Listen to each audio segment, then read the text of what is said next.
Welcome to the 23rd episode of A Change with a Chance. I'm Ryan Lowe, and my goal is to educate my listeners, especially young ones, on the issues in this world by interviewing different experts who can teach us how to make a difference.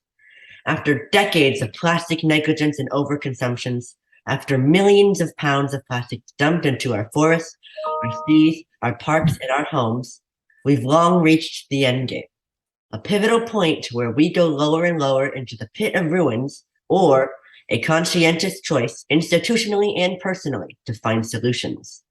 Will the earth be livable when my generation is ready to have children? That is going to be up to us. So, who remembers the incredible organization Algalita? Algalita has been fighting plastic with a unique mission and way of thinking. Instead of removing the trash already there, Algalita stops the plastic from getting there in the first place by going a step further and spending most of their time empowering young people to think critically, demand action, and be agents of change for the future.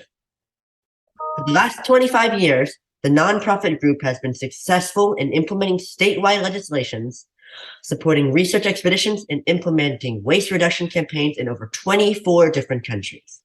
They've also created an award known as the Stay Stoked Award, of which I am one of the honorees.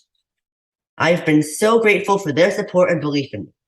All of that combined, I'm completely ecstatic to welcome Miss Anika Ballent, the Director of Education at Algalita. Hi, Miss Ballent. How are you? Hi, Ryan. I'm great. Thanks for having me on your podcast. Of course, it's an honor. So, first of all, could you please tell us more about your role at Algalita? Sure. So, as the education director, I get to run all of our different education programs that we have in our organization. And I've been working there for almost 10 years. So we've gone through a lot of different programs, tested lots of different things out. But some of the things that we found to be really effective at helping get our messages out into the world are working with teachers. So we develop a lot of teaching materials, teaching kits, and we also do things like presentations in classrooms and Q&As and even assemblies sometimes. And we also have started developing a new program called the Wayfinder Society. So I'll be excited to tell you about that too. We have lots of different programs that I facilitate. And we're a really small team. So we just kind of wear a lot of different hats. And we really enjoy talking to young people, especially like you, Ryan, who are thinking about these big questions and really thinking critically about them. And that's kind of really what we like to focus on. Yeah, well, doing things like that for me and for all other students, it really helps to inspire us. So thank you. So, what motivated you to start with Algalita 10 years ago, and how have you helped shape Algalita's mission and methodology? Well, when I was in high school, I was starting to think, okay, what do I want to do? Where do I want to go to school? Do I want to study? Do I want to work? And I just knew that one of my favorite things was being outside. I loved playing outside. I liked making little toys out of wood sticks and things like that. And I loved going swimming. So, I was really fortunate. And my parents took me camping a lot as a kid. And that really instilled in me respect for nature. And so when I was thinking about what do I want to do, I was thinking, okay, well, let's study environmental sciences. So I actually studied Earth and Space Sciences at a school in Germany called Jacobs University. And there I was introduced to the topic of oceanography. And when I was tasked with finding an internship, I actually came across Algalita. And so it was sort of a discovery, but I was immediately appalled by what I was learning about plastic pollution. Back then, organizations like Algalita were really focusing on the effects that it was having on the ocean and on ocean animals. And I thought, okay, this is something that I really care about. And I feel like it's happening right now, right? A lot of environmental issues that I had learned about beforehand were really specific, and I couldn't really wrap my head around it so much. But with plastics, I was like, this is something that I think I could have an impact on. And so after I graduated from university, I came back home here to Long Beach, California, where Algalita is based. And I went up to them, and that's how I got into Algalita. I volunteered for a bit. I worked as a contractor helping teach about plastic pollution, and that's where the story started.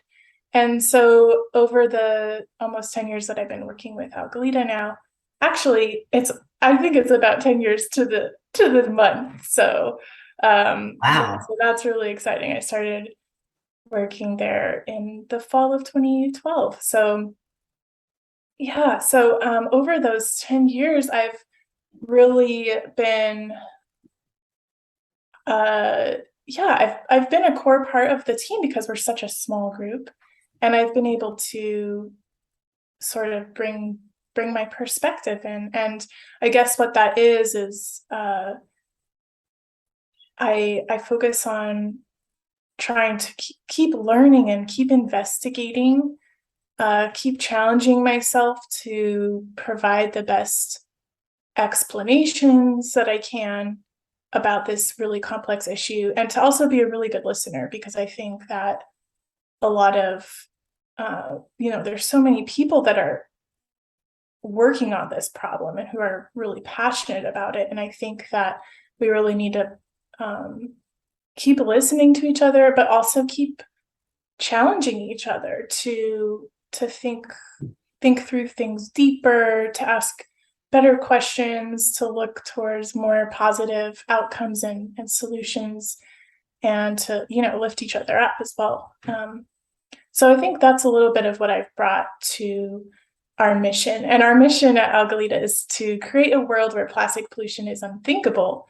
So this is sort of what we're trying to do, is to get people to think differently so that we can create a new system, new communities where plastic pollution doesn't even happen, because we've designed it out, right? We've thought ways around it. So yeah. Well, happy job anniversary, first of all. Thank you. So I just want you to know, Algalita is very lucky to have someone like you with your amazing perspective. Thanks, Ryan. That's awesome. So, as the director of education, what are some of your priorities when it comes to education? How do you balance between the local and global priorities?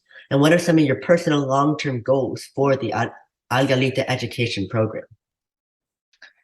So yeah, some of my priorities are to, like I sort of mentioned earlier, is to instill a sense of curiosity in the people that we work with, to help them develop critical thinking techniques and strategies.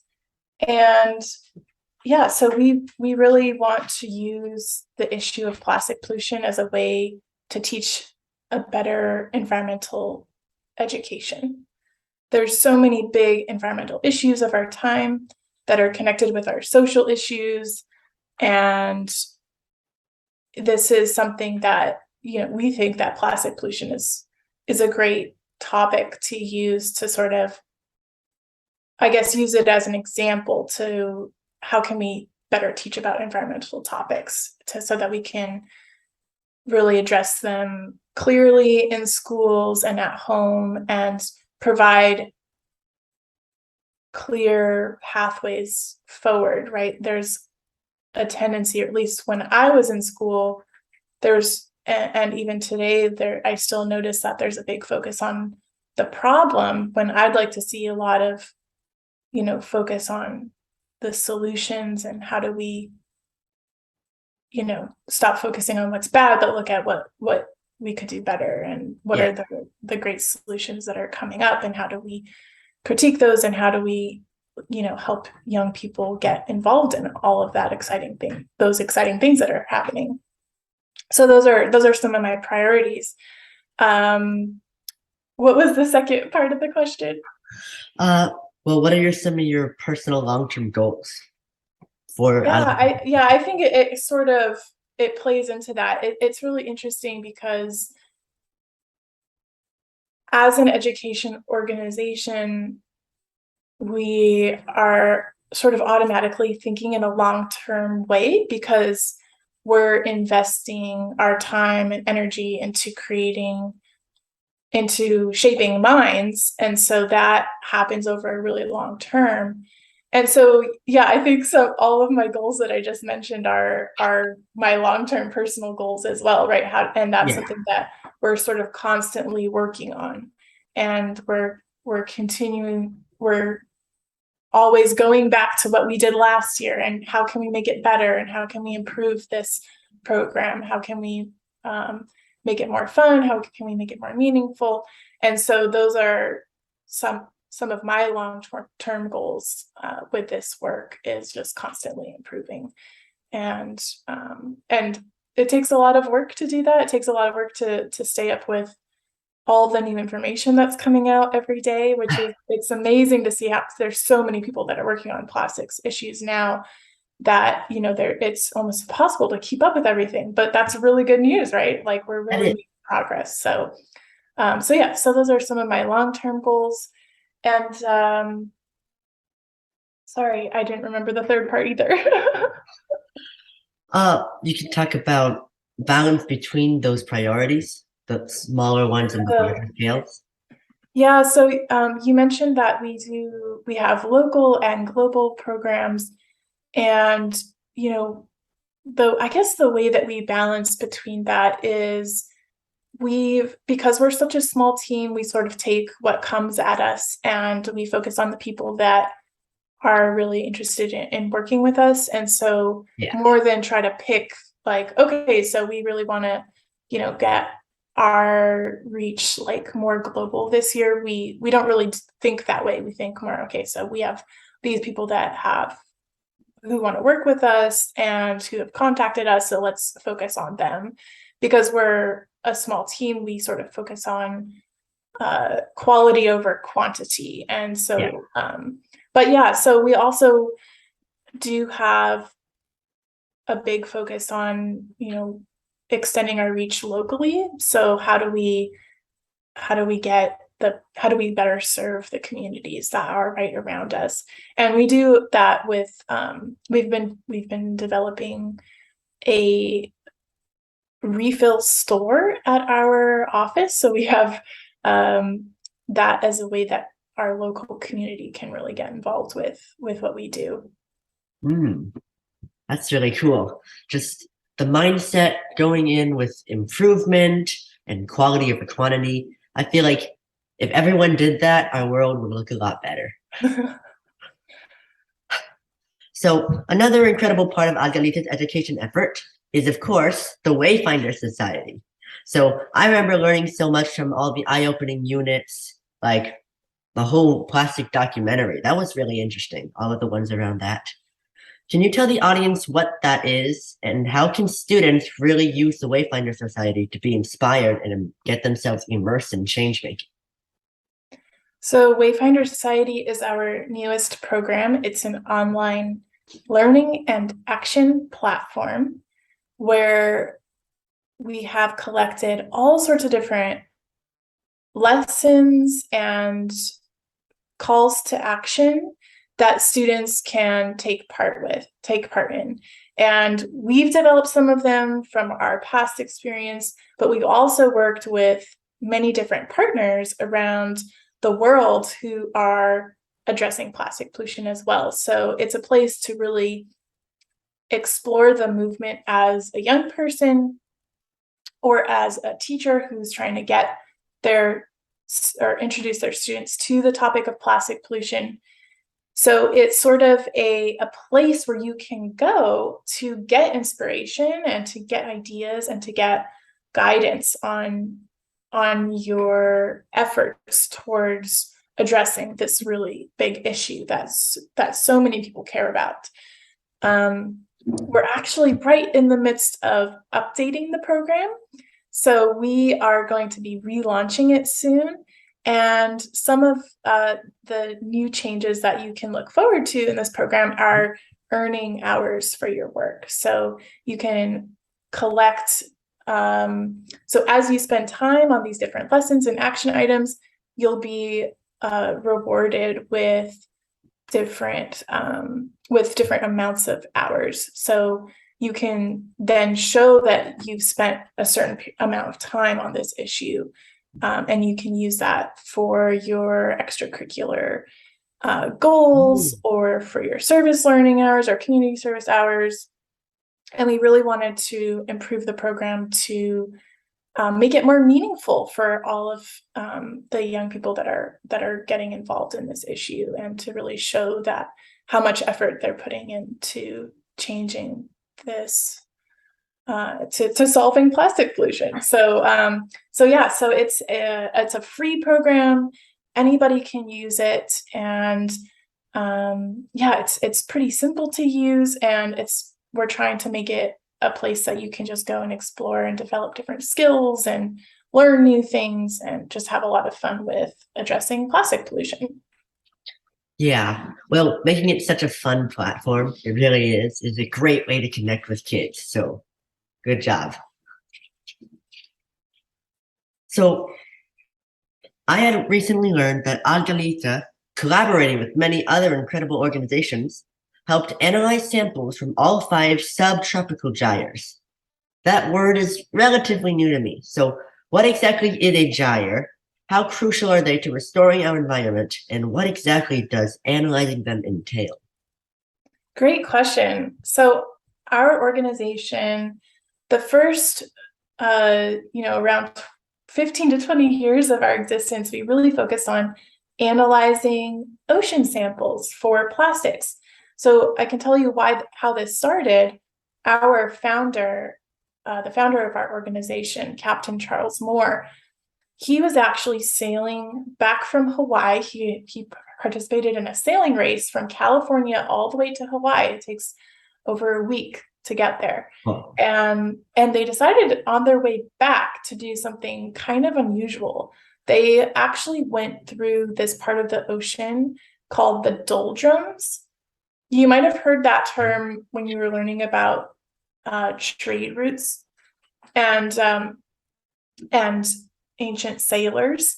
And they learned to avoid these parts of the oceans because there's not a lot of wind there and they could get stuck out there. But this boat that our founder has had motors on it, so they decided to go through that area and just to sort of check it out. And they started to see little specks floating in the water, which they fished out with little fishing nets. And they noticed that it was plastic. So this was back in the early 1990s. Wow. And they thought, okay, this is weird. Why is plastic out here so far away from land, right? Where is it coming from? How's it getting out here? So they decided to develop a technique to measure it. They went back to shore and they worked with an organization called the Southern California Coastal Water Research Project, or SQUIRP. And they developed a technique to measure the plastics and to figure out, okay, why are they way out in the middle of the ocean? They came back out there a few years later with their strategy, their plan to measure the plastics. And what they found was wild. They found lots of plastics floating in the surface water with the plankton that should be there. And they called them microplastics. I can't remember I think that term sort of developed over time, but so microplastics today are defined as pieces of plastic that are smaller than 5 millimeters in size. So sort of like a small pea or a lentil, if you know what that is. So smaller than that. Wow. So they started counting the plastics that were out floating. This was a couple hundred miles north of Hawaii. So it's right way out in the middle of the ocean. You can think about a third of the way from California to Japan, if you can picture a map of the North Pacific Ocean in your head. That's And pretty high so, end. yeah, it's a big, big, big place. And they actually worked with some oceanographers who study the ocean. And in oceanography, the term gyre is used to refer to a big circulating system of currents. So you can imagine Finding Nemo, remember that movie? And they took the currents across the ocean, right? They're sort of pathways within the ocean where the water moves in one direction constantly. And so these currents are what actually pull the plastic that gets littered and emptied into the ocean. It makes its way into the ocean, either purposefully or accidentally, and dumped or spilled. And once it washes down the streams and the rivers from inland and it gets to the ocean, it gets picked up by these currents. And these currents move in this circulating system around our oceans. So the North Pacific Ocean actually has one really big circulating system of currents in it.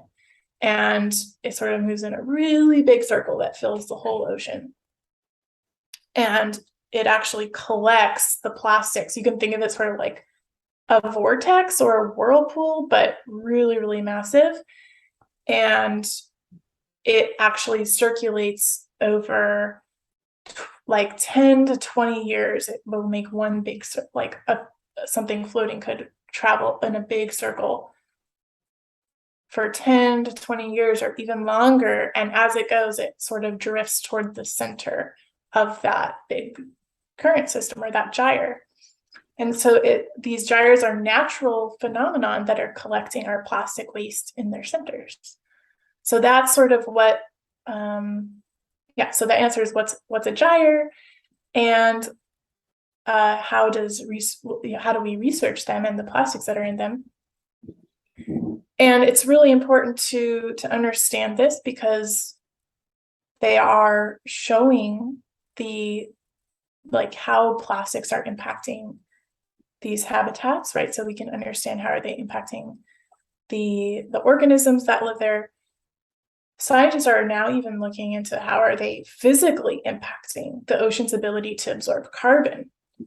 Ooh. So carbon sequestration happens in the ocean, and it's one of the biggest forces against our increasing temperatures on our planet. Yeah. And so there are potentially these big connections between plastic pollution in our oceans and climate change. Plastics, if you don't know, they're actually made from fossil fuels.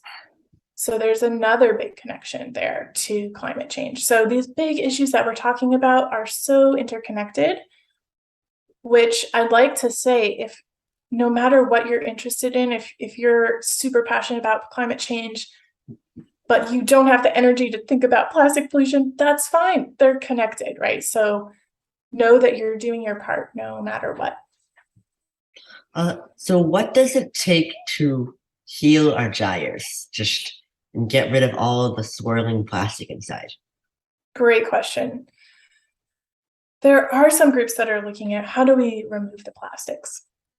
But Algalita's perspective is that we have to focus on stopping the flow into the oceans first. It's kind of like you have an overflowing bathtub, and if you're just trying to shovel out the water from the bathtub and dump it outside so it doesn't flood your bathroom, that's the wrong thinking. Let's turn the water off first, right? So it's an analogy to why we say let's focus on preventing plastic pollution before cleanup. Yes, cleanup's important. It's a really great way to see how bad the problem is, but we think that we need to focus on prevention. So that's why we do education. Yeah, that's a great idea. Great way to think. And once we get done with that and we slowly stop the flow of all of it, then we can tackle that and we'll have a more clean environment than we did for the last many decades. Exactly. So as I mentioned earlier, Algalita has also engaged in political action. First of all, that was new to me, which is really cool. And it's just so amazing that you fight the plastic problem from all different angles. Secondly, what exactly was this legislation that you helped pass in the California government, and what advice do you have to others who want to engage in political action in the future? Yeah, so this was actually before I was involved, so quite a while ago.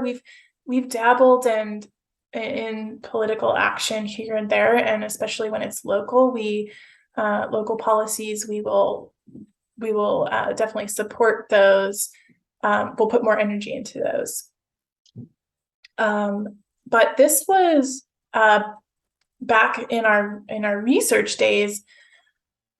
Our team went out to investigate a certain type of plastic pollution that isn't coming from consumers like you and I and using plastic and litter that comes from that, but from companies that actually make plastic. So when companies make plastic out of fossil fuels, they first form the plastic into tiny little beads. Like you can think of beads that you would make a necklace out of, except for they don't have a hole in the middle. And so they're little plastic pellets, or nurdles, they're sometimes called.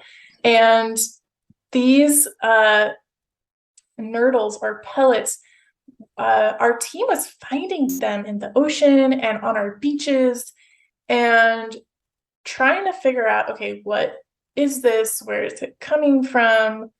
And essentially what they decided to do was to investigate how, like, where these plastics were coming from in LA and in Long Beach, where we live, so in LA County.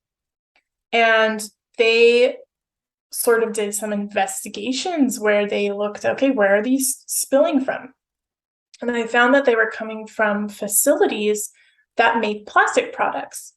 So these little pellets are shipped around the world. They're shipped in shipping containers, on trucks, trains, and they're transported in big boxes and big bags, and they can easily get spilled into the environment or just onto the floor, where they might wash down the drain of the facility right into the storm drain right next to it, which obviously goes straight to the ocean. Yeah. So our team collected this information and wrote a massive report about this, and that actually helped develop, or it supported, or I guess it led to the development of Assembly Bill 258, which then prohibited these facilities from spilling the pellets into the environment. So that was over 10 years ago, and more people around the world are starting to, are investigating these pellets. I don't think we were the first ones, but we were pretty early on in this work. And yeah, so it's really an issue all over the world. There are pellets found in beaches in New Zealand, in Brazil, in the UK, really everywhere where plastics are being produced, which is pretty much, everywhere. There are certain hotspots where there's more, areas where there's less of it.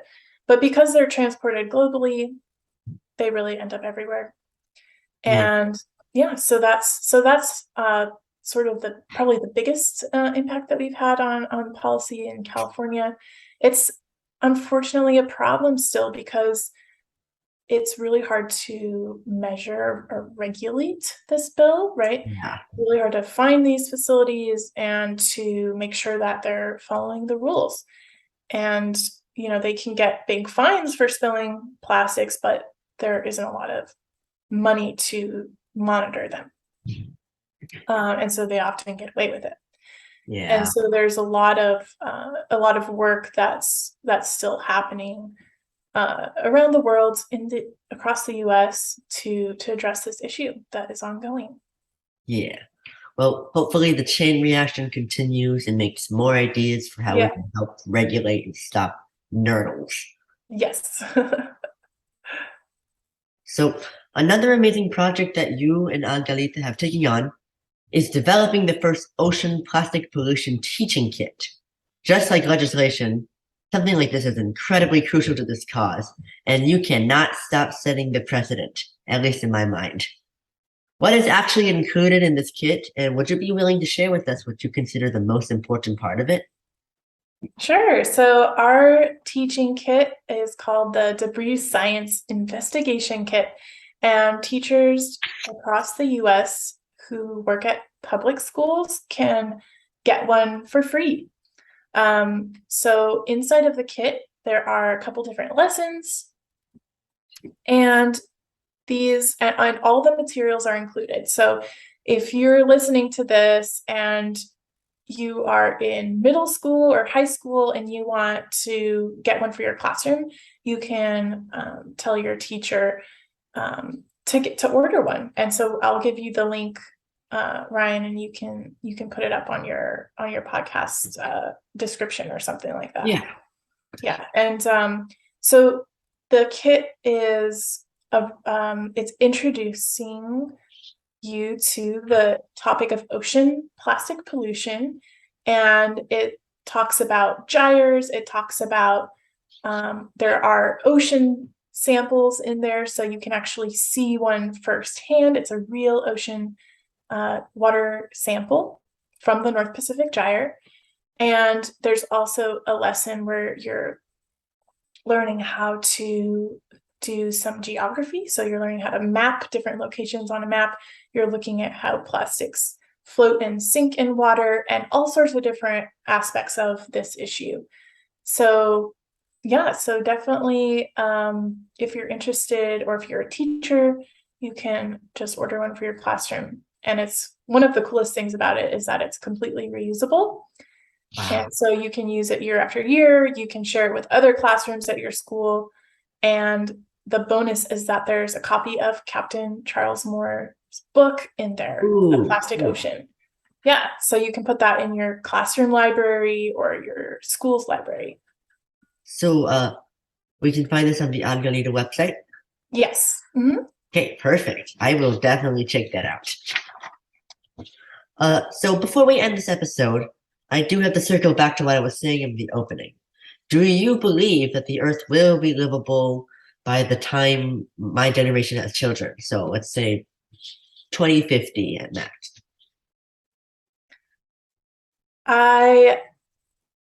Yes, I believe that it's going to be livable. I think that it will be really different. I think that there's going to be lots of new challenges, but I am actually really inspired and I get more optimistic every time I talk to young people, because the questions that you all are asking me when like in interviews like this one, or when I go to classroom and do presentations, the questions that I'm getting are so different from what I was getting even just 5 years ago.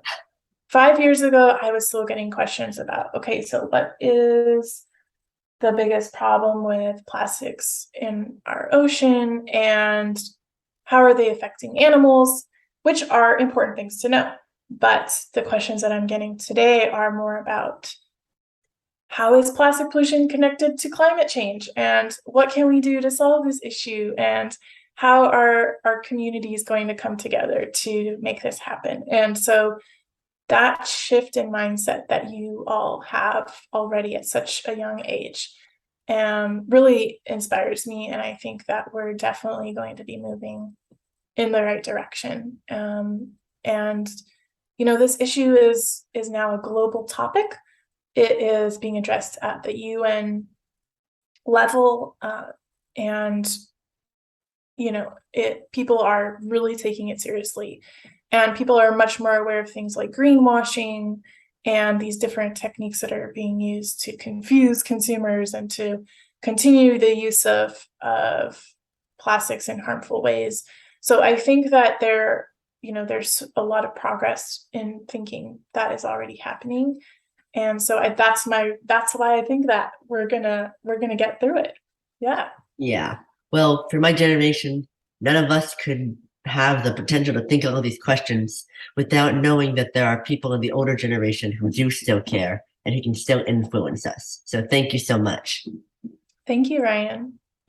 So yeah, Miss Ballent, thank you so much for joining us today. Through all the amazing projects you and Algalita have taken on, I want you to know how much you've inspired me and others like me.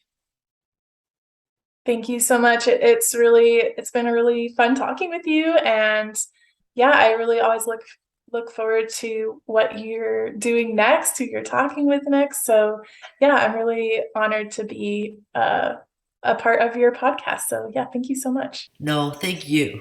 So that's it for A Change at the Chance, episode 23. I hope you learned something, and I'll see you in the next episode. Bye.